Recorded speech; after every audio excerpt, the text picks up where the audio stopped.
Welcome into Gridiron Icon this week. I am excited to have a guest that I've been chasing a little bit in today's social media world. My friend Michael Mertes, who is the founder, writer, editor, and all things involved on a terrific blog, The Quarterback Project, where I'm going to say he puts aside all these fans' emotions, including people myself, and statistically analyzes the quarterback position. And in this case, the top 100 to ever play since 1950. Michael, welcome in, man. How are you? Hey, it's a privilege to be here, Stacy. Thanks. I'm doing great. Appreciate the opportunity and looking forward to having some fun here for a little bit. Awesome. I love that I finally caught up with you.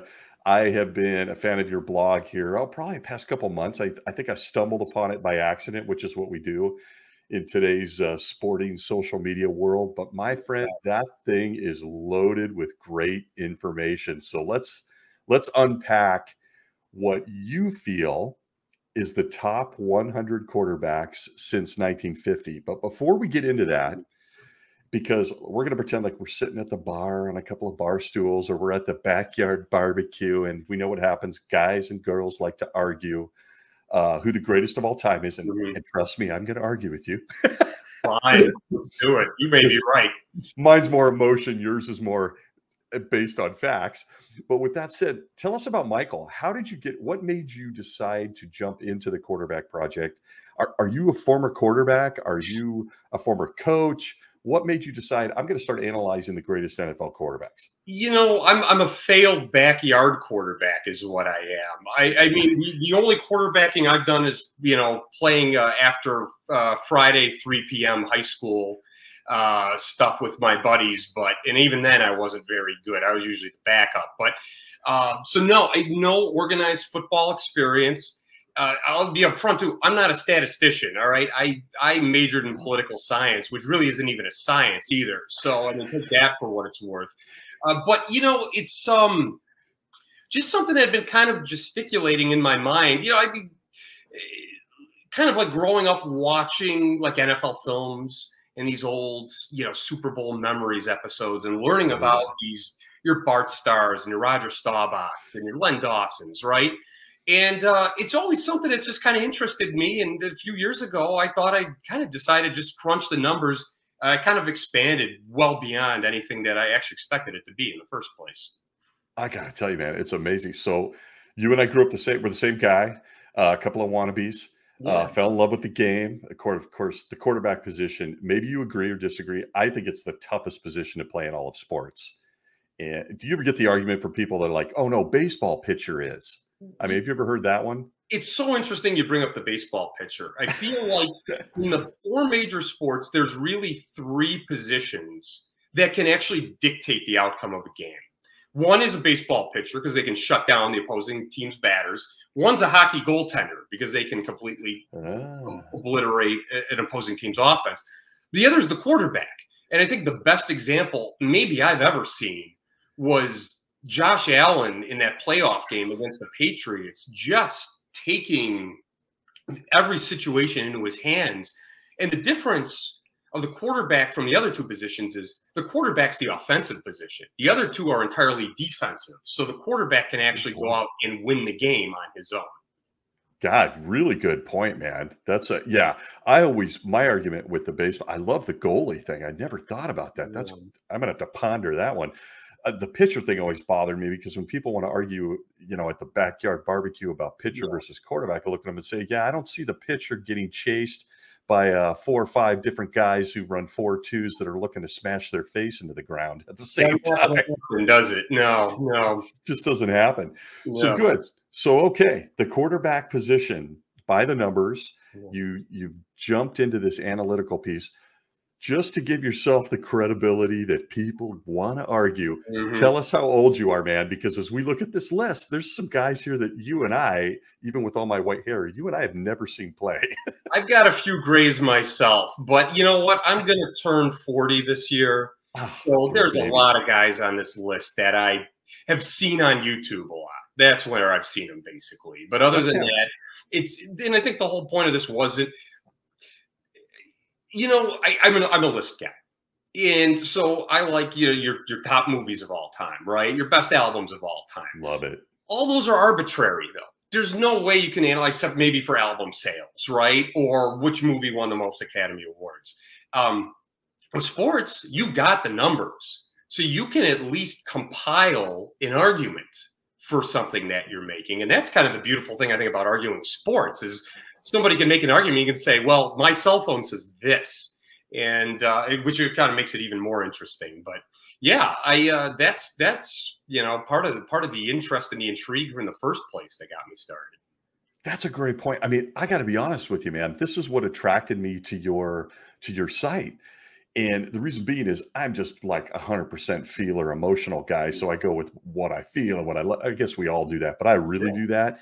But you busted this thing down so well in terms of numbers that I got some questions, man. And I know other people do too. So I really want to turn people on to the Quarterback Project and have them go take a look at that. So take us back just briefly. When did you start the Quarterback Project? And did you have to, like you mentioned, YouTube? I know you didn't see Otto Graham play, man. No, I missed it, unfortunately. Just like a couple of years, but a couple of years, you just dodged that one. Yeah, no.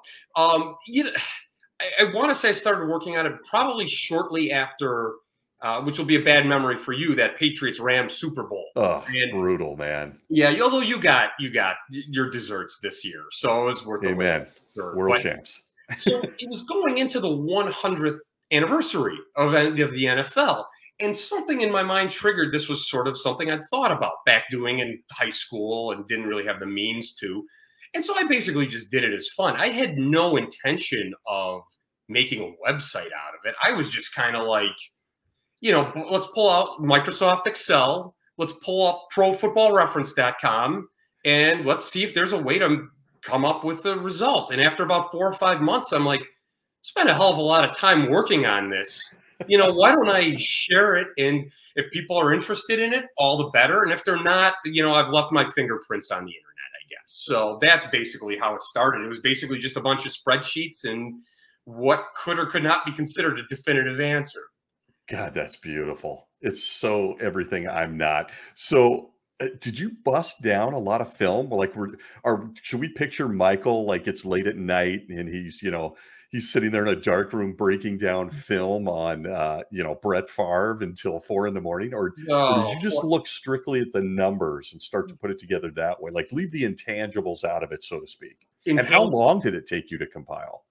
It probably took me about 4 to 5 months, I would guess. I want to say, yeah. Well, I had a lot of spare time. Like when I travel and stuff, you open up the laptop and start typing in data, basically, was what it was. Something to do after work at night. And if I've got the TV on anyway, might as well be doing something else. I guess you could consider it multitasking. But then probably was done around August. And that's kind of when I thought, well, maybe I'll, you know, start writing some bios and posting the list and that sort of thing. But breaking down the video, less so. It was really just more the numbers. Although what I looked up on YouTube was guys maybe I didn't really know a lot about, and be kind of like, let's see what they were like playing back in the day. But I try to avoid the eye test and the ear test and just try to crunch the numbers and let the numbers dictate the answer, basically. God, I tell you, that's why your site is so cool. I got to be honest, because I'm the eyes and ear test guy.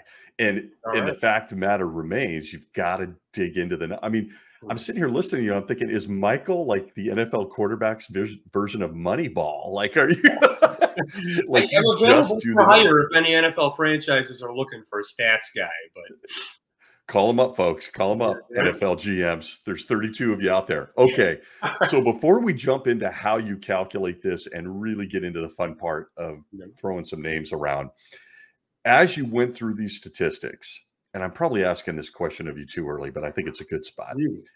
What do we undervalue in a quarterback? And then maybe what do we overvalue? Yeah. And in your case, setting the foundation by the numbers. Michael's take on it. Well, over and under. Let's do undervalue. Okay. Turnovers. You know, we look at a quarterback's production in terms of, we look at the yardage, we look at their completion percentage, we look at the touchdowns. But the turnovers are the ultimate mistake in an NFL game. And that's great if you threw for 400 yards and 3 touchdowns. But if you got picked off twice and lost 2 fumbles, you put your team in a losing position, not in a winning position. And so I think that's an overlooked element, and not just the interceptions too, but the fumbles. And even if they didn't lose the fumble, a broken play can be kind of catastrophic to a drive or even a game. So I think we don't focus enough on that. And we probably should look at that from at least, again, the perspective I'm looking at by the era, because you're not going to get a direct correlation either from what Bobby Lane did versus what Aaron Rodgers is doing now. You know, it's a completely different game. What do we overvalue? I'm going to say passing yards. And I know it's a tough pill to swallow because that's usually the first thing we look at, but there are a couple of reasons for that. One is passing yards allows for a lot of, I'll call garbage time statistical accumulation. Good point. Passing, one of the most interesting things that happened a few years ago was when Jameis Winston threw for 5,000 yards and nobody cared because the Bucs didn't make the playoffs, which is a shame because it is a really good accomplishment. What I think is we should be looking at, and what I do in my analysis, is total yards per game, because it doesn't matter if you're running it, walking it, or throwing it. It's about how close you're getting to the end zone and how you're getting in there. And if I can give you an analogy, 1978 was the first season that the NFL went to a 16-game schedule. That year, 4 quarterbacks ran for 200 yards and 1 ran for over 300. 2020, the last year that we had a 16-game season, you had 13 quarterbacks, almost half the league, that ran for over 200 yards, and 8 of those guys ran for over 300 yards.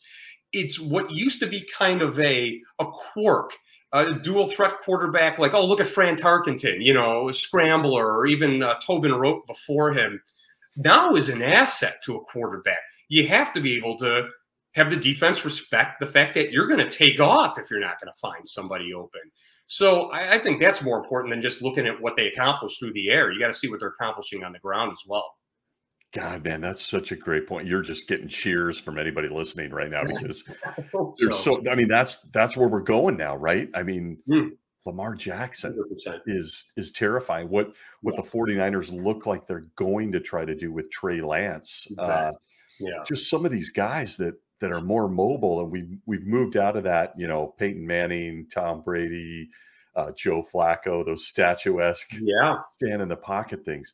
Interesting point on the undervalue and overvalue.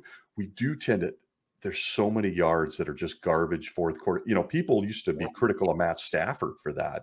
Sure. That he was Stat Padford or something to that. Some name they've given him. I heard that one, Because in the fourth quarter, the Lions were always getting hammered by somebody, and he was just chucking it around to Calvin Johnson and Nate Burleson. Yeah. So interesting point. The turnovers is interesting. That plays into this year, right? With, for example, again, Matt Stafford threw 17 picks. I think he was tied for team lead. He still won a Super Bowl. And Aaron Rodgers is doing uncanny stuff with the lack of turnovers. And he's very high on your list. There's a teaser, folks. Yes, he is. Aaron Rodgers. Okay. So very interesting on the undervalue, overvalue, without the heart involved, just the head. So let's talk about how you calculate data. Again, folks, we're leading you down the path to this list, the Quarterback Project. What I love about the Quarterback Project is you're not doing what all of us do, which is get the heart involved and trying to compare.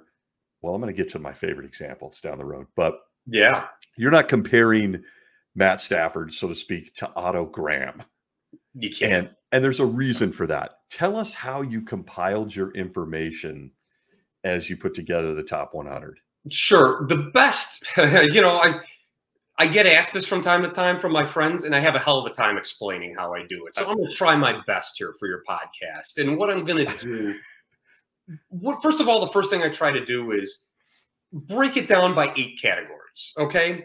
So, and I always try to divvy it up between 4 categories that are based upon their per game ability, and then the other 4 based upon per pass.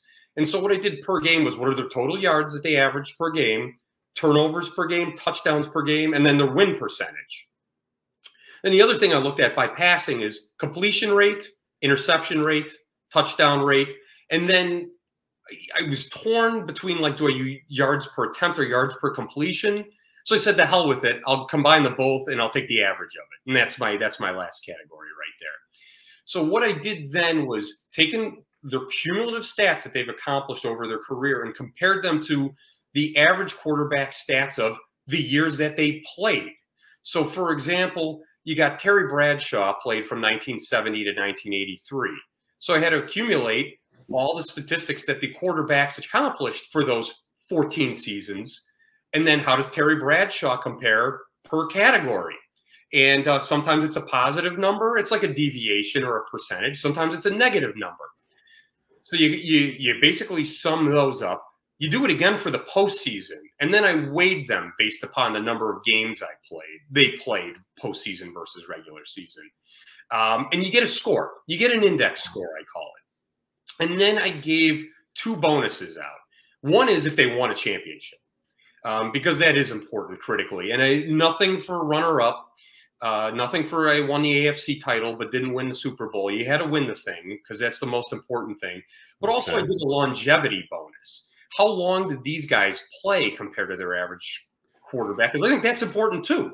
A guy who plays 20 years like a Tom Brady should get credit for the fact that he played 20 seasons. Another example of a guy I'll throw, we probably won't talk about later, is a Jim Hart who played for St. Louis for, boy, I mean, he probably was there for 14, 15 years as the #1 guy. And I think something should be said for the fact that a franchise thought this was the best quarterback option they had for X number of seasons. So I gave a bonus for that as well. Wow. So I mean, I find that remarkable because you're keeping it in context, right? And we don't do it. Emotions don't allow for context in a lot of things. It's like, that's my favorite team. That's my favorite player. Jim Hart. I mean, you blew my mind with Jim Hart. That brings back so many memories, man. So it was Jim Hart. I love that it includes things like Neil Lomax, speaking of Cardinals, and some of these players that people forget that put up numbers and were really established as even during that time, a franchise type quarterback. Now, here's the remarkable thing for those listening and going to check out the blog. You only started your analysis from 1950 forward. So we're not going to see the Sammy Baugh or the Sid Luckmans or Jim Thorpe or, some of these types of players. What was the cutoff there? What was your reasoning, rather, on 1954? I love it, by the way. Thank you. But why? Yeah, no, there's a reason. I'm glad you brought up Sid Luckman, too, because people forget he may have been just as good, if not better, than Sammy Baugh.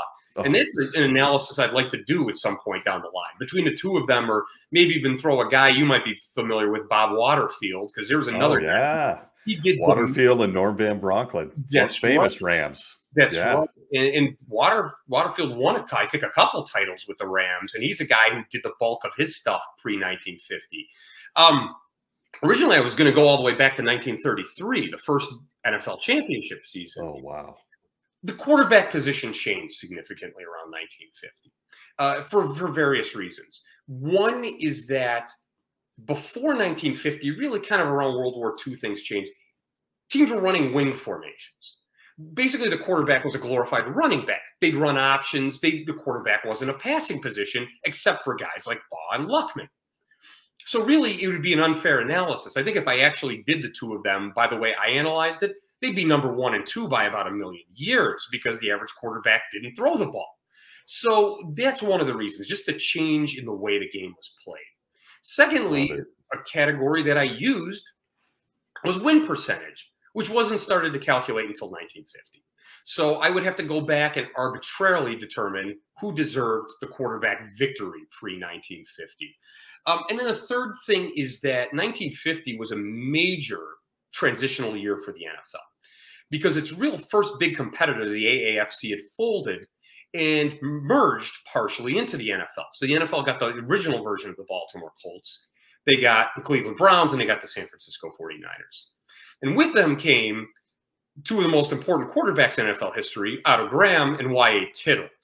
And so I think those three kind of key reasons, and the fact that before 1950, a lot of times quarterbacks wouldn't even play full games. They'd be interchangeable. Sammy Baugh played a long time with a guy named Frank Filchak, who took off a lot. It took a lot of Sammy Baugh's plays away from him, which would mute a lot of Sammy Baugh's statistics. So that was really kind of the crux where I thought, I'm just going to start at 1950. That's a good chapter to start in the NFL history, and let's work from there. Wow, man. You are blowing my mind with your historical knowledge of some of these rosters and what. That's incredible.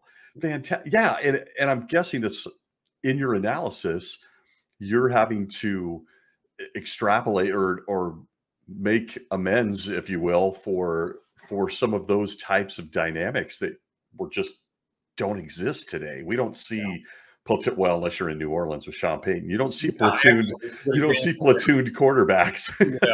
Yeah. Oh, that was more out of necessity as opposed to just let's throw the defense off. Yeah.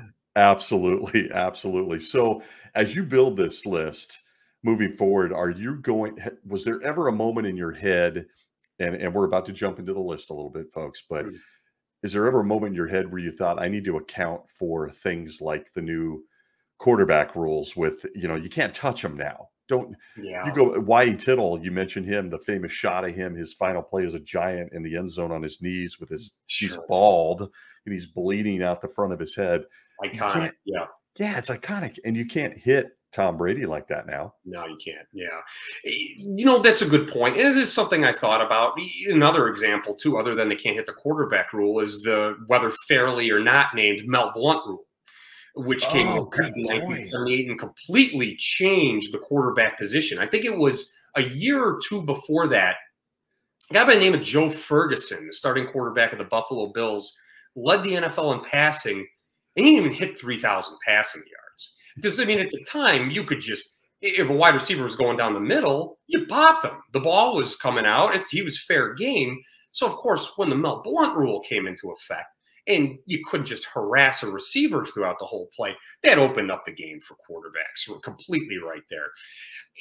And it's hard to decide then, well, at what point do you weigh the impact of those rules? So really, I kind of just chalked it up to, I'm comparing them by their era when they played. A lot of these guys who were playing during this era that I picked went through these rule changes as well. And that's about as good as I can do. But yeah, it was a consideration. I just didn't know how to put it into numbers or my brain doesn't even work like yours, so I am very impressed. Like, what is that? That's a good thing, but thank you though. You probably dig pivot tables and all that kind, and I'm like, not my ball of wax. Wow, good point on the Mel Blount rule. Wow, it's incredible how much the passing game. I think back to those early 1980s San Diego Chargers teams under Don Coryell. With Fouts and Jefferson and Joyner and Winslow. And the game has changed, folks. It's dramatically different now. The receivers have so many things that go their way, which of course adds to the quarterback yards.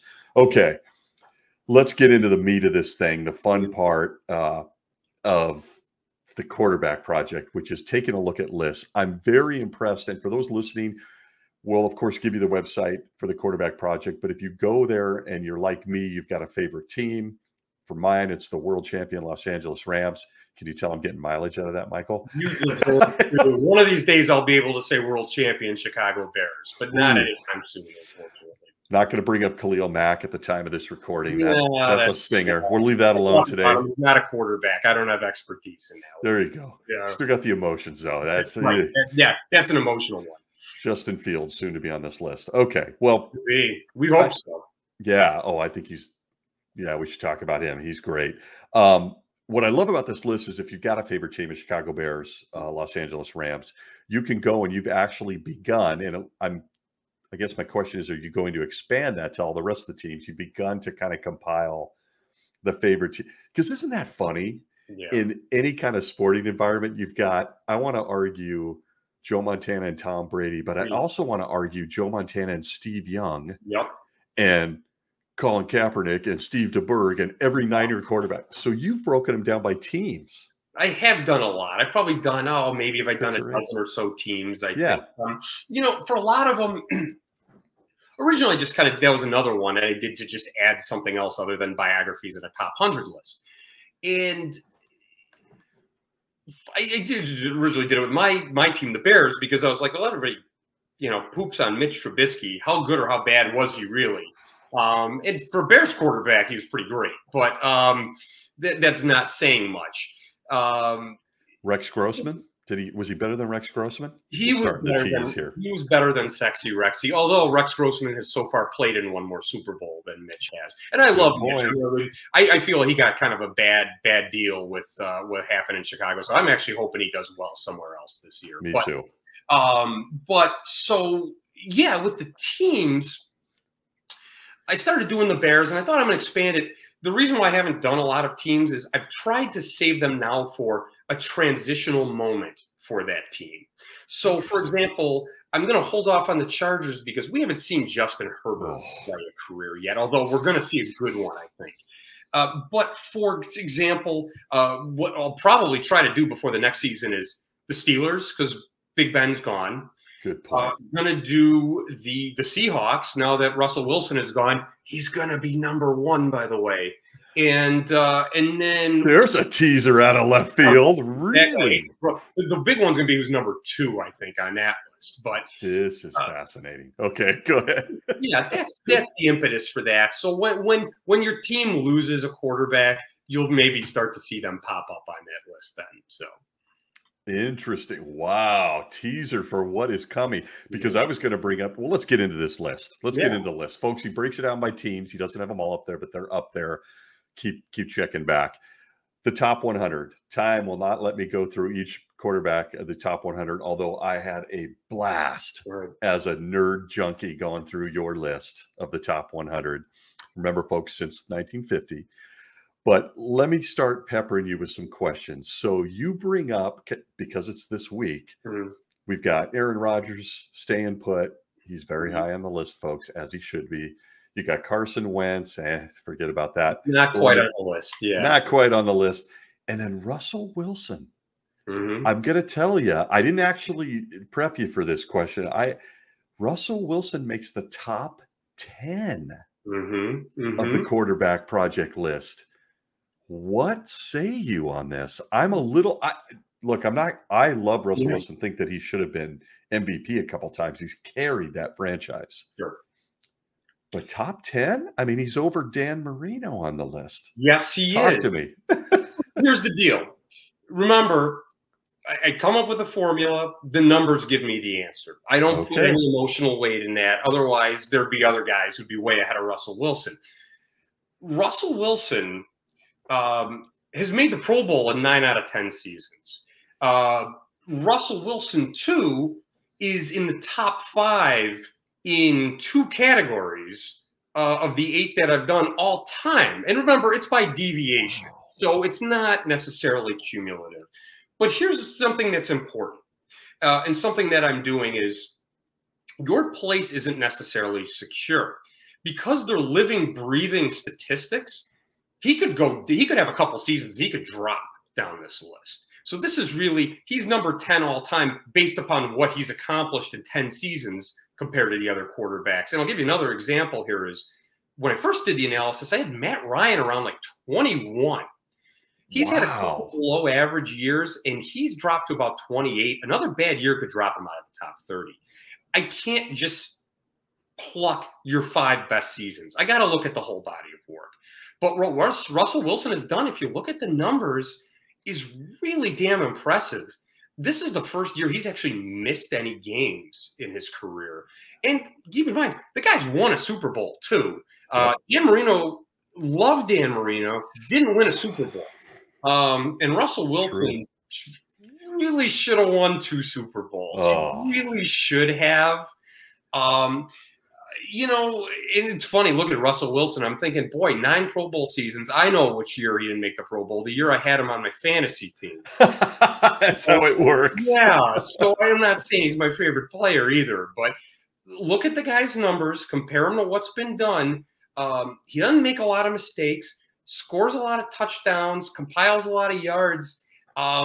He has won a lot of games. He's just been really good over the past 10 years. And I can only let the numbers speak for the numbers. So if you're hating on Russell Wilson at 10, I know not you specifically, maybe he'll poop out in a few years and he'll drop to like 27 or something. I don't know. We'll see what he has in store for us. I think it's a remarkable testimony to your list because it really is based on the analytics. And you're right.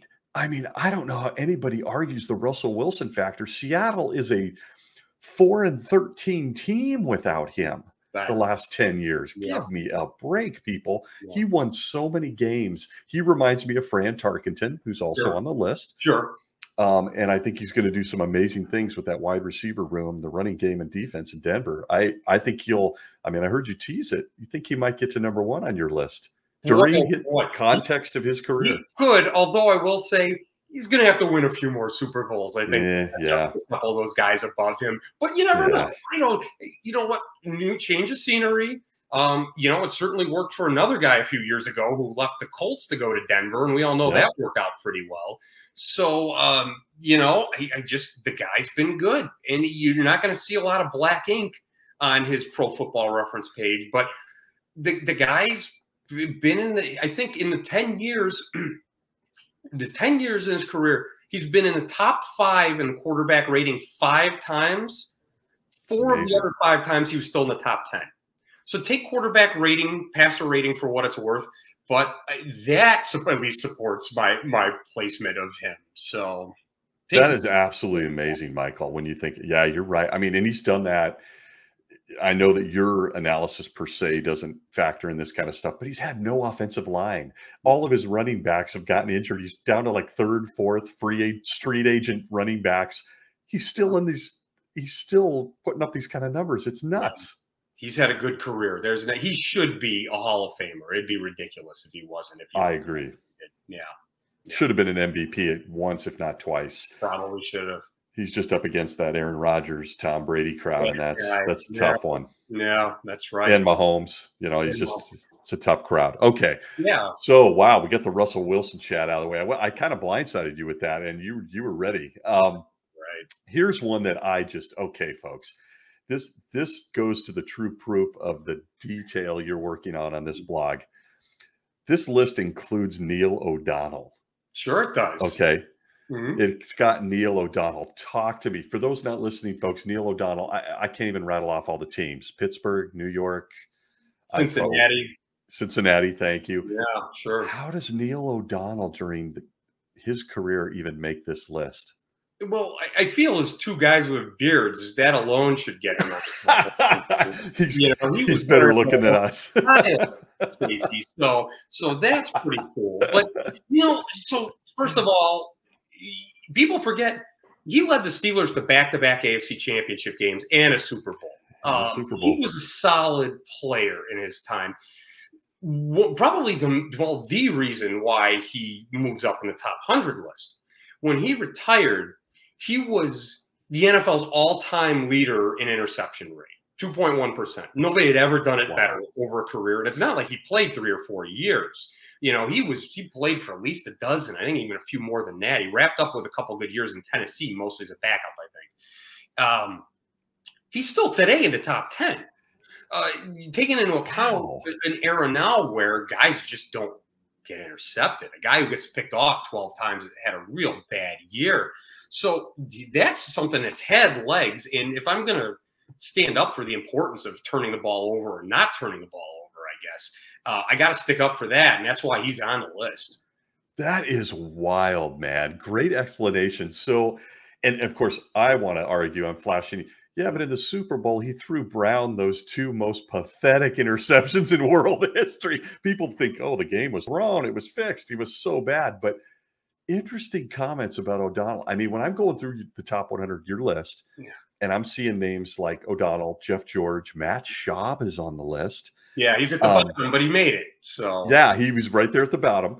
And some guys that I think are very underrated in NFL history, like a Burt Jones. Oh, yeah. And some of these guys that I think we've forgotten too soon about them. Neil O'Donnell is on there. So let me throw another one that threw me a curveball. Mm-hmm. Okay, I got 2 favorite quarterbacks. I'm going to ask you yours soon here. The 2 guys I love in my lifetime, there's a lot, but I got 2 favorites. My favorite is Kurt Warner.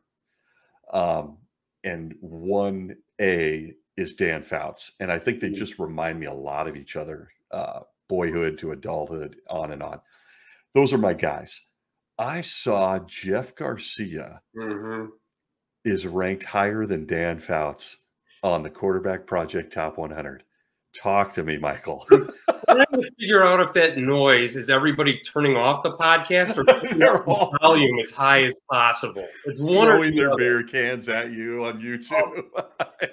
I don't know if I have individually analyzed somebody's statistics over and over and over and over again as much as I have Jeff Garcia's. Because I saw that too, and I'm like, there's no way. There's no way he's better than Fouts. I'm going to jinx myself here. There's no way he's better than Troy Aikman. There's no way he's better than Jim Kelly. Now, here's, first of all, before I build a case, and I'll be honest with you, I'm just reading numbers. I don't agree with it. Dan Fouts was a better quarterback than Jeff Garcia. Right. You're not going to draft Garcia in a keeper league over Fouts, Aikman, Kelly. Right. It's not going to happen. But that's what's not going to happen. But I'm going to come to bat for Jeff Garcia here because he also had a follow-up Steve Young, who had a follow-up Joe Montana. So you have 20 years of – it's going to be like the guy who's got to follow Aaron Rodgers here in Green Bay, whether it's Jordan Love or whoever it's going to be at this point. That's two tough acts to follow. You're following the Beatles and the Stones when you go up on stage there. Good analogy. Jeff Garcia in his first two full seasons, 2000 and 2001, scored 72 touchdowns. The quarterback who was second behind him was Peyton Manning with 63. So he had 9 more touchdowns over that 2-year period than anybody in the NFL, including one of the true greats. That's important. Finding the end zone is probably the job of the quarterback other than to win the game. And how do you win a game without scoring? So he had a great, again, going back to this dual threat thing, the guy could run, the guy could throw. Unfortunately, he got a kind of a bad rap. He made 4 Pro Bowl games. When he's going back to the interception rate thing, when his final year that he threw a pass was 2008. When he retired, he was in the top 5 of all time of lowest interception rate, and his passer rating was 11th all time. So he has the numbers to back up a high number. If you'd started me at the beginning and said, here are the guys who are going to be your top 100 list, figure out where they're going to be, I'm like, Jeff Garcia, 80s? Yeah, I would think that emotionally too. I'd be like, he's down there. He's scrappy. Yeah. The guy put up some really good numbers during the regular season. And give credit where it's due. Is he better than Dan Fouts? The website says yes. Would he get my vote in the Hall of Fame over Dan Fouts' existing bust? Jeff, I love you. Dan Fouts was cumulatively the better quarterback. But it makes for good combo, doesn't it? God, that's good stuff, Michael. And listen, I don't have anything against Garcia. I'd like to have him on the show. I got a lot of great questions for him. The recent stuff aside, forget it. I'm not even getting into that. It's dumb. But I know. As a football player, he was scrappy, tough. He was on a couple different teams and made him competitive. Guys like him and Don Mikowski and some of these guys that were just tough guys that played their hearts out. I love those guys. I mean, it's just strange to look at a list and see Dan Fouts, Air Coryell, all the gunslinger thing, and then Garcia. Yeah. So interesting read. That's part of the quarterback project. It's very interesting. Yeah, and just one more thing I'm gonna kind of throw out there because they're pretty much neck and neck. I mentioned the 8 categories that I'm analyzing. In terms of how much better they were than the average quarterback, of those 8 categories, Garcia was better than Fouts in 4 of them. Fouts was better than Garcia in 4 of them. However, the one that they were closest was win-loss percentage. Garcia was a 500 quarterback. Fouts was 2 games over 500. That's almost a wash. So, again, it's like war in baseball. You can analyze it a million ways. This is my system. I don't even know that I agree with it 100% of the time, but at least it's something analytical and not just something arbitrary. And so at least let's give Jeff Garcia his due. You were a better quarterback than people give you credit for, Jeff. Oh, your system's fun as hell. I think it's absolutely fascinating. I continue to dig into it once every 3 nights, too late at night, reading stuff. So it's great. I think it's a great conversation. Okay. So with all of that in mind, and look, I don't think it's a big mystery to say who number 1 and 2 are for most people. Right. The top 10 is fascinating as hell, people. Go read the Quarterback Project. But the top 2, here we go. Look, whether it's bitter emotions, there's part of that, I'm being honest, or my age, and actually having seen both of these guys play, I absolutely think that Joe Montana's the greatest quarterback, purely stated, I've ever seen play football. I can't take anything. I'd be a moron to take anything away from Tom Brady and what he's done. It's mind-blowing. It is mind-blowing what he's done at his age, his longevity, his guts. Do I still think he's better than Montana if I'm doing a Mount Rushmore quarterbacks? I don't. How close are they, Michael? How close are they taking all that yuck? And by the way, he's beat my Rams. So he's beaten everybody's everybody. He's beaten everybody. Personally. Yeah. So I mentioned that I did the 8 categories and then I gave the 2 bonuses, the longevity in the Super Bowls, right? The titles. Okay. Obviously, Brady has Montana on both of those.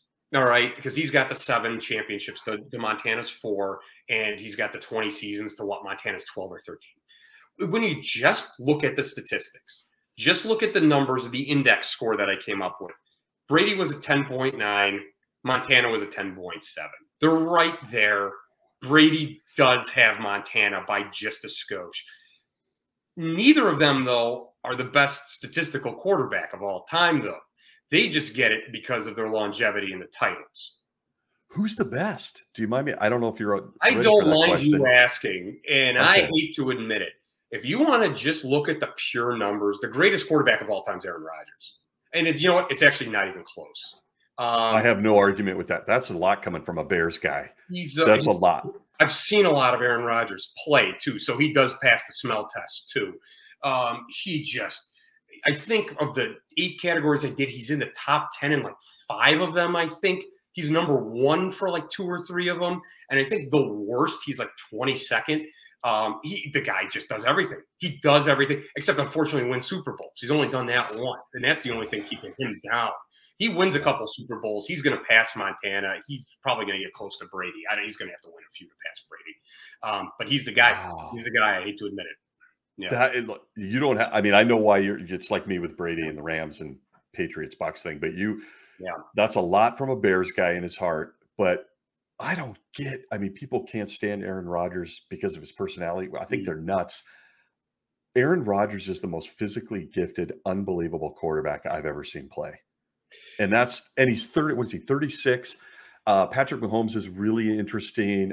They're all amazing talents, but Aaron Rodgers, he has it all, man. He has it right down to the look in a crunch moment. Oh, absolutely. The thing that's always impressed me the most, besides his athleticism, he's smart. He knows when and when not to be a hero. And he's more than happy to throw a ball away on 3rd down and 3 and take the punt and say, I'll get him the next drive, instead of going for that 1st down and throwing it downfield, which is why he's by far the number 1 guy all time in interception rate. Sorry, Neil O'Donnell, you've been beaten. Yeah, he's smart. He knows when to make the plays and when to wait to make them, and that's instinct too. I don't think you teach that. No, he has. Not only is everything you just said, I couldn't agree more. I think he could be number 1 by the time he's done, easily in my mind. He just has all the intangibles that just make you sick. He was just. It's one of those quarterbacks made, or are they born? I swear to God, I think Aaron Rodgers was born. I think he's just, to be honest. Yeah. I hear you. Yeah. He's unreal. Yeah.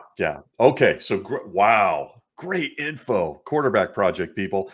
Okay. I'm going to hit you with a couple rapid fire questions now in reference to quarterbacks. Who's your favorite quarterback of all time? Can I give you 2 answers for that? Please, of course, I did. One's a guy I never saw play other than on YouTube, and probably the reason why I'm fascinated with quarterbacks in the first place, and that's Johnny Unitas. I think, one of the reasons I got into it, and I actually got a copy here. About 7th or 8th grade, I found this book on my bookshelf, Roland Lazenby's 100 Greatest Quarterbacks, and look who's right there on it. Of course, I didn't know who most of these guys were, but reading that and watching NFL films, there is a mythos to Johnny Unitas that sort of transcends the game and sports in general. And there's just something uniquely attractive about that. You know, it's like a Babe Ruth kind of thing. Amen. And so that's one of the reasons why I kind of fell in love with also going back in time and seeing what these guys did before I was born, you know? So he'll always be kind of a favorite of mine. My favorite quarterback I've ever seen play in my lifetime, a guy I always cheer for, loved watching, Kurt Warner. I share that. Wow. And my college buddies will tell you that. They were sick of hearing how much I loved Kurt Warner and how I was drafting too high on my fantasy teams. Great story. Had the chops. Was so much fun to play. Had tremendous humility behind him. You know, it's just it's the sort of story that just does not make sense logically, what he was able to accomplish. And he didn't get the big Hollywood ending where the Cardinals win the Super Bowl over the Steelers. So he didn't get it. But he was just so much fun. And he had that big dip in the middle of his career where with the Giants, where he was, one of the Rams was a catastrophe. He was backing up Matt Leinart in Arizona. And he came back and salvaged that career in a way that I don't few quarterbacks ever have. Maybe Ken Anderson comes to mind. So yeah, I've always loved Kurt Warner. Yeah, he'd be a personal favorite. I'll throw in also 1A too. I loved watching Peyton Manning for a lot of the same reasons. Yeah, except for the fact that he was drafted first overall and they didn't find him at a grocery store. You know, he was great. He was great to watch too. Yeah. Well, you blew my mind, man. I did not see that coming. It's funny as I sit here and we're just getting to know each other, but Unitas is right there, probably my number 3 favorite quarterback too. I didn't get to see him, but I've watched all the clips. When you think about what you and I just said, we tend to like a certain archetype, don't we? I think we do. That gunslinger, Kurt Warner, Dan Fouts, Johnny U, Peyton Manning, stand in the pocket, field general. God, I love this stuff. Yeah. Okay. Who do you love watching today, right now, NFL 2022? I'm going to give you a couple honorable mentions because they're obvious. I mean, Patrick Mahomes, your Josh Allen's, and your Justin Herberts now are the most fun guys to watch. They're great to watch. For me, the two guys that going through the list of the guys who are playing right now, the two guys I probably love the most are the two guys who just played in the Super Bowl, to be honest with you. Nice. I've always loved Matt Stafford. I've always loved him. Really bad Detroit Lions teams. I mean, remember the reason he got drafted first overall was because the Lions were 0-16 the year before. Oh, they're so bad. He bad. didn't join one of the worst teams in the NFL. He joined one of the worst teams that have ever existed. And the guy just kept his head above water. He didn't complain. He was they never really built a team around him. He still put up good numbers. I was cheering for the Bengals. I wasn't Most happy. People were. Yeah, I wasn't that upset when they lost because I like Matthew Stafford so much. I was so happy for him. A guy who I'm digging, and it's not just because my future father-in-law's favorite player is this guy. Shout out right there, a couple brownie points maybe. All right, to Pops. Joe Burrow, man, he really had one real season of a body of work to work with when the Bengals drafted him #1 overall. And then he didn't have a full year of the pros because he got knocked out last season. The guy is his offensive line is pretty average. Generous. He's got talent around him. There's no doubt about that. The guy will just get popped and just keep coming. And again, doesn't complain. He stays in there.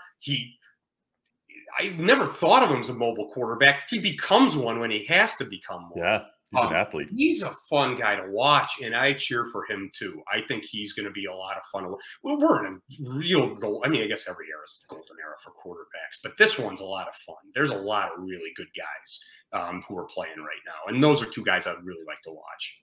Oh man, you nail it. Your job's going to get tougher the next 10 years. I think we are in an absolute golden era. Yeah. Burrow, Herbert, Josh Allen, Patrick Mahomes. You could throw Lamar Jackson for his interesting intangibles in there. Matt Stafford, I think, is going to go on a 3 to 4 year run to get him into the Hall of Fame. Aaron Rodgers is coming back. Brady just left. This is nuts right now. Russell Wilson. What a rich incredible time for the quarterback position. So, okay, before we get into our 2-minute drill, which is all about learning about Michael, one last question on quarterbacks. Who do you think is the guy we don't talk enough about? The most underrated quarterback? Can I give you 2 quick answers on that? Of course. Yeah, always. Of my top 23 list, 22 of those guys are either in the Pro Football Hall of Fame or going to be first balloters. And I'm counting Russell Wilson.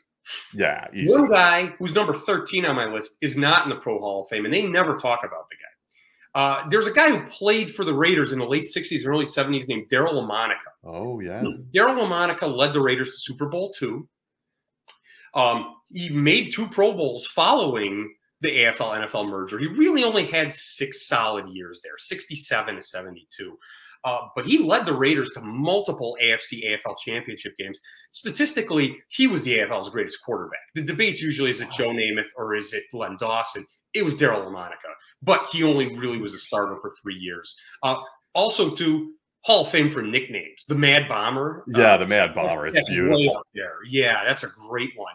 And then as the NFL kind of changed and played zone defenses, he got replaced by Ken Stabler, and that was kind of it. But look at his numbers and compare them to anybody over those 6 years. He was as good as anybody in the NFL from 67 to 72, especially if you consider the AFL being a legitimate competitor with the NFL those last 3 years. So he's up there. Another guy I'm going to throw out who I always loved, who gets a bad rap from his hometown fans, I feel like, and I don't know why, Donovan McNabb. He was an incredibly well-rounded player. I think I've got him in the top 60 in every category except completion percentage. That's where he hurt himself. Personally, I think he's a borderline Hall of Famer. I'll be frank with you on that. Wow. And, the thing that kills him was he had all those shots at making the Super Bowl, and he only got there with one. But people forget that year that Warner took the Cardinals back to the Super Bowl.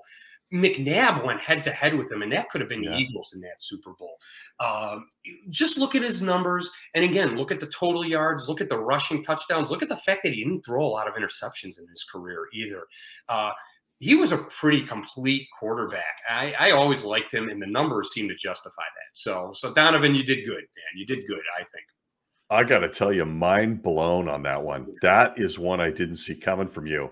Donovan I gotta be honest with you here. Yeah. I have argued that I think he's grossly overrated. So now what has this caused? I'm gonna go dig into the quarterback project after this, and I need to go look at that. It's self-plug right there. Thank you, Stacey. Yeah, no, truly. Like, I'm very surprised at that answer. Interesting. Okay.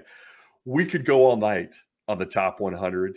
But what I want to do is push people to your fantastic website. So we will talk about where to find Michael. But before we do, as is tradition, we missed it last week with Lofa Tutupu, the linebacker, because we ran out of time, but we're not going to this week. We like to do a 2-minute drill. It's rapid fire. If anybody's listening and they're thinking, who's this Michael guy? This is how we find out about him. Right. We ask a couple crazy questions. So I'm going to hit you with a 2-minute drill. You're in the red zone. Here we go, Michael. Enchiladas or tamales? Yeah, my fiance makes these great black bean sweet potato enchiladas, so I have to give a shout out to that, and I'm going to say enchiladas, but it's close. Well played, my friend. Well played to her. Really trying to. Strong endorsement. Okay, beverage of choice when you're crunching numbers, or is there one? If it's a weekend, it's probably something like a Manhattan or maybe just a cold beer. If it's during the weekday, maybe like a Coke or a Pepsi. I'll take that during the weekday. That's where I'm at right now during this podcast, as a Sevia pop, man. That's just what I need. Okay, are you a music guy? Do you listen to music when you're analyzing? I will sometimes have it in the background when it's not distracting me. But yes, I will listen to it from time to time. Okay. Kind of a lo-fi beats guy when you're crunching the numbers. I don't know. I'm trying to picture what's he doing when he's doing these in-depth dives here. Right? No, it's sometimes it's good to mix it up. Sometimes it's good to give yourself a different environment, different way to look at things. Okay. All right. Next few are kind of polarizing. This is where we really get the personality here. Xbox, PlayStation, PC, or who the hell cares? Can I say like just the original Nintendo Entertainment System? Oh, excellent choice. That over all those.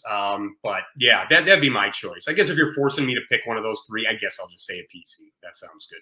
No, that's a great choice. I need to add that. You just absolutely confirmed your age. Well done, sir.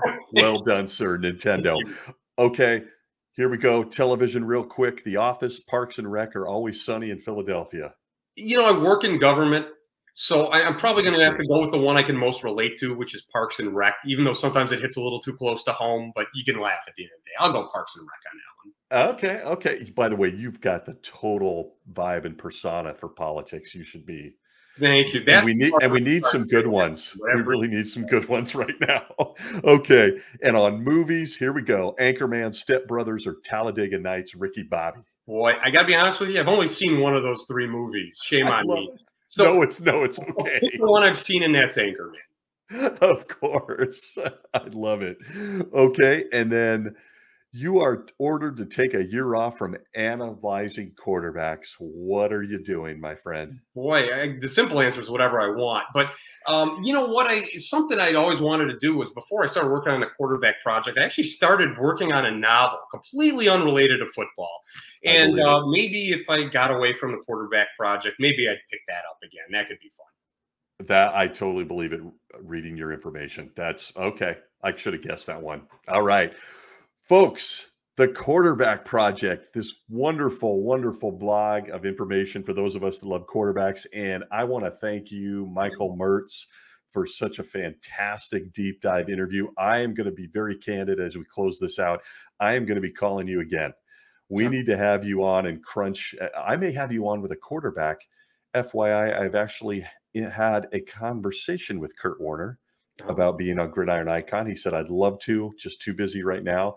That might be, we might have the both of us on for that one. We might talk quarterbacks with Kurt Warner, you and I. Whatever's on my schedule that day, it can get moved to the next day. I think I can make myself available for that. Yeah. I think I just heard your fiance scream from the other room. I think it's actually the cat screaming from the other room saying, let me out. Folks, if you are not already following Michael, please go find him online at quarterbackproject.wordpress.com. You can also find him tweeting out little tidbits. That's how I initially met Michael, at QB Project Blog on Twitter. Any other places we can find you, my friend? That's it for now. So start there, and I don't know, maybe I'll get an Instagram account someday or something. We'll see. Listen, if I see you on TikTok dancing with spreadsheets, I'm going to be putting that up quickly on Twitter. So just be warned. Fine. That'd be me dancing with the spreadsheets. I promise you.